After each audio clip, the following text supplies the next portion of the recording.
YouTube'дан өзімізге керекті видеоны телефонымызға қалай жазып аламыз. Ол үшін біз телефонымыздан кез келген браузерге кіреміз. Мысалға мен Chrome'ды ашамын.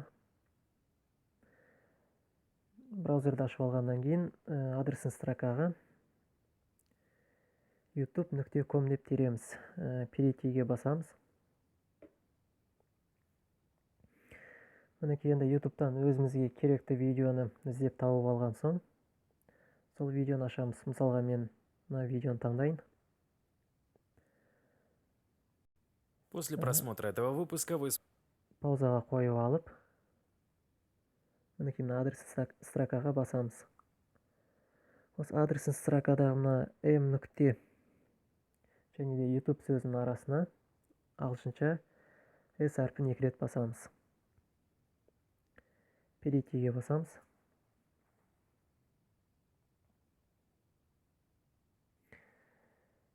Кішкене күтеміз. Мінекей осы ашылған сайттан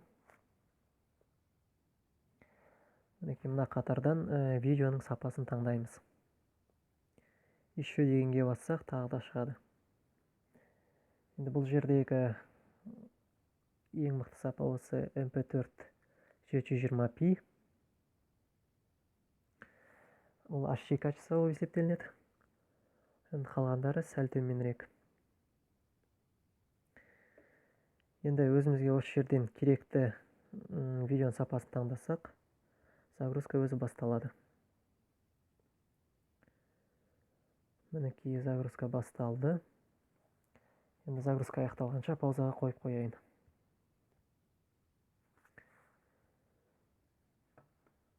Мінекей загрузка да аяқталды. Енді жазылған видеомызды көрейік. Галереяға кіреміз.